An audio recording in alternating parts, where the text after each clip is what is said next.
વિષય ગણિત ધોરણ 8 પ્રકરણ 7 રાશિઓની તુલના. એમાં આપણે આજે આ શીખવાનું છે નફો ખોટમાં ટકાની સંકલ્પનાનો ઉપયોગ કરે છે. ઓકે, તો પહેલાં આપણે ટકાની સંકલ્પના સમજી લઈએ. એ પહેલાં આપણે સમજી લઈએ ગુણોત્તર. ઓકે, તો ગુણોત્તર શોધો એના થોડાક દાખલા જોઈ લઈએ. ગુણોત્તર જ્યારે આપણે શોધતા હોય ત્યારે બે વસ્તુની વાત કરેલી આપણે. કઈ બે વસ્તુ ગુણોત્તર શોધતા હોય ત્યારે ધ્યાને રાખવાની? કે રાશિ કેવી હોવી જોઈએ? એક સરખી. બરોબર, રાશિ સરખી ના હોય તો ગુણોત્તર લેવાય નહીં. જેમ કે રૂપિયા અને કિલોગ્રામ એનો ગુણોત્તર લેવાય નહીં, રાશિ અલગ અલગ થઈ ગઈ. અને જો રાશિ સરખી હોય તો એકમો જોવાના. એકમો એક હોવા જોઈએ. ઓકે, એક મીટર અને એક સેન્ટીમીટર હોય તો જે મોટો એકમ હોય એને નાના એકમમાં ફેરવી દેવાનું, એટલે મીટરને સેન્ટીમીટરમાં ફેરવી દેવાનું. ચલો ક્લિયર? તો રાશિ એક સરખી હોય પણ એકમો નાના મોટી હોય તો એકમો એક સરખા કરી દેવાના અને પછી ગુણોત્તર શોધવાનું. તો એ પ્રકારના દાખલા જોઈએ, બધાનું ધ્યાન અહીંયા. પહેલો દાખલો છે.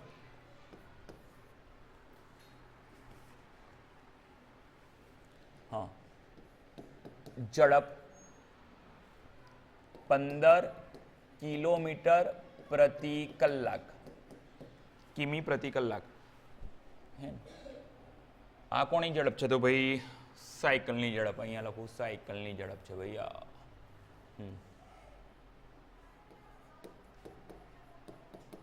સાયકલની ઝડપ 15 કિલોમીટર પ્રતિ કલાક અને સ્કૂટરની ઝડપ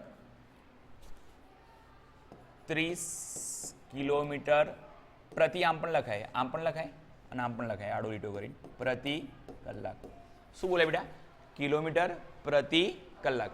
એટલે શું કહેવાય? 1 કલાકમાં 30 કિલોમીટર અંતર કાપે છે એમ. અને અહીંયા 1 કલાકમાં કેટલું કાપે છે અંતર? 15 કિલોમીટર. એનો અર્થ એવું થયો.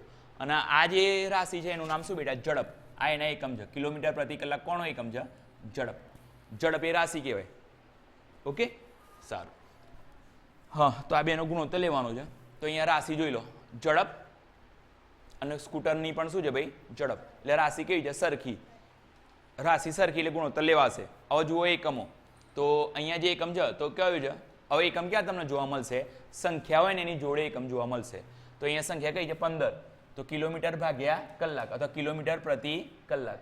ઓકે, તો એકમ એનો એ થયો. અને 30ની જોડે પણ જુઓ, જે સ્કૂટરની ઝડપ બતાવે છે એ પણ કયો છે બેટા? કિલોમીટર પ્રતિ કલાક. તો એકમો પણ સરખા છે એટલે ગુણોત્તર નીકળી જશે. તો અહીંયા લખીએ જવાબ સાયકલ અને બીજું શું છે ભાઈ? સ્કૂટર. પહેલું સાયકલ છે તો સાયકલ જ લખવાનું, બીજું સ્કૂટર તો બીજું સ્કૂટર જ લખવાનું. હા, ફેરફાર ના થવું જોઈએ. સ્કૂટર આગળ આવી જાય, સાયકલ પાછળ થવું જોઈએ એવું ના થઈ જાય, કારણ કે ગુણોત્તર બદલાઈ જશે પછી. હે ને? તો સાયકલ અને સ્કૂટરની શું શોધવાનું છે આપણે? ઝડપનો ગુણોત્તર. તો અહીંયા લખીએ ઝડપનો ગુણોત્તર બરાબર. ચલો, સાયકલની ઝડપ કેટલી છે? 15 કિલોમીટર પ્રતિ કલાક, એટલે ઉપર લખી નાખીએ 15. સ્કૂટરની ઝડપ કેટલી છે? 30. તો નીચે લખી નાખીએ 30. એટલે 15 ભાગ્યા 30. હવે 15ના ઘડે એમ 30 આવે છે? હા, 15 એકા 15, 15 બે 30. તો અહીંયા ઉડી જશે. 2 ક્યાં લખું? 30ની નીચે, એટલે 30ની જોડે એમ, ઉપર ના લખાય. ઓકે, તો ઉપર શું વધ્યું ભાઈ? 1, નીચે 2, એટલે ગુણોત્તર કેટલો આવ્યો? 1/2. આ ગુણોત્તર આવ્યો 1/2. ફાઇનલ. એટલે સાયકલ અને સ્કૂટરની ઝડપનો ગુણોત્તર કેટલો છે? 1/2. ઓકે, સારું, લખી નાખો. બીજો દાખલો, 5 મીટર અને 10 કિલોમીટર. ઓકે, હવે પેલા રાશિ જોઈ લઈએ. રાશિ કઈ? 5 મીટર. આ એકમ ઉપરથી આપણને રાશિ ખબર પડી જશે. આ મીટર એટલે કોનો એકમ આવ્યો? તો મેં તમને બધું લખાયું, ડેટા યાદ છે? કઈ રાશિ આવી ગઈ અહીંયા? અંતર. કઈ રાશિ આવી? અંતર. એટલે અહીંયા માપવાની, અંતર માપવાની વાત છે. ઓકે, તો રાશિ તો બંને સેમ જ છે. મીટર પણ અંતરનો એકમ છે અને કિલોમીટર એ પણ અંતરનો એકમ છે. ચલો ક્લિયર? એટલે રાશિ તો સરખી થઈ ગઈ. હવે એકમોની વાત કરીએ તો મીટર અને કિલોમીટર. અહીંયા 5ની જોડે મીટર એકમ છે અને 10ની જોડે કયો એકમ છે? કિલોમીટર. ઓકે, તો મીટર મોટા કે કિલોમીટર મોટા? કિલોમીટર મોટા. તો આ મોટો એકમ આ છે. ઓકે, તો પહેલા એને નાના એકમમાં ફેરવી દઈએ. બરોબર, તો 10 કિલોમીટર, 10 કિલોમીટર બરાબર. હવે મીટરમાં કઈ રીતના ફેરવું છે તમે જોઈ લેજો. તો 10 તો લખી દઉં છે, 10 ગુણ્યા, હવે કિલોમીટરના મીટર કેટલા થાય? 1000. કિલોનો અર્થ જ 1000 થાય. યાદ આવ્યું? ઓકે, તો જો આ 10 લખી નાખ્યા, પછી કિલોમીટરની જગ્યાએ શું લખી દેવાના? 1000 મીટર. 1 કિલોમીટર બરાબર 1000 મીટર. ખબર પડી કે કઈ રીતના ફેરવ્યું? હવે જુઓ 10 ગુણ્યા 10 10 ગુણ્યા 1000 તો કેટલા થાય? તો 1 ગુણ્યા 1 1 અને કેટલી શૂન્ય મૂકી દઉં તો 1 2 3 4 1 2 3 4 તો કેટલા થઈ ગયા? 10,000 મીટર. ઓકે, તો 10 કિલોમીટરની જગ્યાએ તમે કેટલા મીટર લખી શકો ભાઈ? 10,000 મીટર. હવે કોનો ગુણોત્તર કરવાનો તમારે? 5 મીટર અને 10 કિલોમીટર. 10 કિલોમીટરની જગ્યાએ કેટલા લખવાના? 10,000 મીટર. માટે 5 મીટર અને 10 કિલોમીટરની જગ્યાએ શું લખશો તમે? 10,000 મીટર નો ગુણોત્તર બરાબર ઉપર 5 લખવાના, નીચે 10,000. હવે જોજો ભાગાકાર કઈ રીતના કરું છું, મસ્ત છે. 5 2 10. ખબર પડી? કેટલી શૂન્ય હતી? 1 2 3. તો 1 2 3 અને આ 3 ચેકી નાખો એટલે શું આવ્યું ગુણોત્તર ભાઈ? ઉપર શું આવ્યું? 1 અને નીચે કેટલા આવ્યા? 2000. તો ગુણોત્તર કેટલો કહેવાય? 1/2000. આટલો ગુણોત્તર થયો. ચલો ક્લિયર? ત્રીજો દાખલો જોઈએ. 50 પૈસા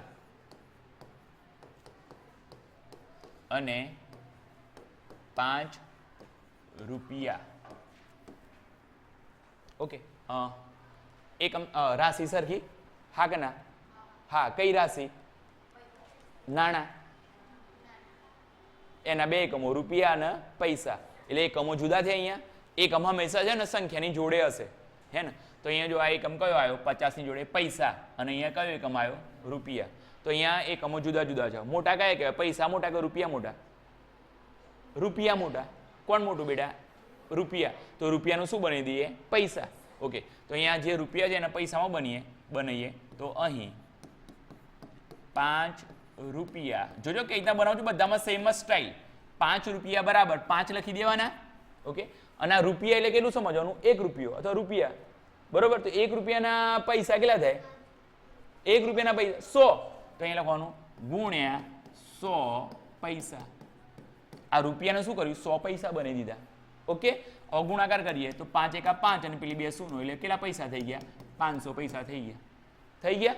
માટે ગુણોત્તર ડાયરેક્ટ જ કરું છું. ગુણોત્તર બરાબર, ચલો કેટલા પૈસા પહેલા લખવાના? ઉપર અંશમાં કેટલા લખવાના? 50 પૈસા. એટલે પૈસા નહીં લખતા, ખાલી 50 જ લખજો. ઓકે, અને છેદમાં 5 રૂપિયા. 5 રૂપિયાના પૈસા કેટલા? 500.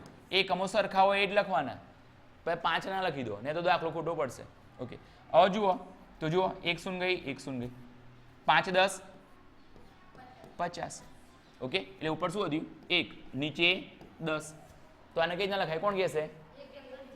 Very good, 1/10. આ ગુણોત્તર થઈ ગયો. ચોથો 5000 ગ્રામ અને 10 કિલોગ્રામ. આનો ગુણોત્તર શોધવો છે. ઓકે, તો અહીંયા રાશિ કઈ? બંનેમાં ગ્રામ અને કિલોગ્રામ કઈ રાશિ કહેવાય? જેના એકમો આજે અંતર ક્યાં? વજન. કઈ રાશિ બેટા? વજન. કામમાં આવશે આ બધું, આગળ તમે 9મા 10માં ભણશો રાશિ ને એકમો ને બધું. સારું, તો અહીંયા એકમ ઉપરથી ખબર પડી જાય કે ભાઈ આ તો ગ્રામ અને કિલોગ્રામ એટલે વજનની વાત છે. અને એને પણ સારી ભાષામાં દળ બોલે. વજન તો એને નહીં બોલતા, આપણે દળ બોલે છે. ઓકે, પણ અત્યારે હાલ આપણે વજન સમજીએ. ઓકે, તો એકમો 1 ગ્રામ છે અને 1 કિલોગ્રામ છે. એટલે એક નાનો એકમ ને એક મોટો એકમ. એટલે એકમો અલગ અલગ છે. તો મોટા એકમના શું બનાવી દઈએ? નાનો. ઓકે, તો મોટો એકમ કયો છે ભાઈ? તો અહીંયા લખીએ અહીં 10 કિલોગ્રામ બરાબર 10 તો લખી દઉં ને. ઓકે, અને વધ્યું શું હવે? કિલોગ્રામ. તો કિલોગ્રામના શું બનાવી દઈએ? ગ્રામ. તો ગુણ્યા કિલોગ્રામના ગ્રામ કેટલા થાય? તો કિલો શબ્દ શું બતાવો? બસ આ જ યાદ રાખો, 1000. તો અહીંયા લખી દઉં 1000 ગ્રામ. કિલો છોડી દઉં અને 1000 લખી દઉં. ઓકે, કિલોની જગ્યાએ શું લખી દઉં? 1000. અને ગ્રામ તો છે જ પાછળ. ચલો ક્લિયર? ઓકે, હવે કેવી રીતના થશે? તો જુઓ, આ 1000 ગુણ્યા 10 એટલે કેટલા થઈ ગયા? 10000. તો 10000 ગ્રામ. માટે ડાયરેક્ટ લખવો ગુણોત્તર બરાબર પહેલું શું આવશે? 5000. તો અહીંયા લખું 5000. નીચે કેટલા? 10000. ઓકે, સુન ગઈ 5 2 10. ઉપર 1 2. અરે વાહ, 1:2. હા, પાંચમો દાખલો 80 પૈસા અને 1 રૂપિયા એનો ગુણોત્તર તમારે શોધવાનો છે. છઠ્ઠો 50 મીટર અને 150 મીટર એનો ગુણોત્તર તમારે શોધવાનો છે. રકમ લખીને ચાલુ કરી દો બેટા, શોધવાનો ગુણોત્તર.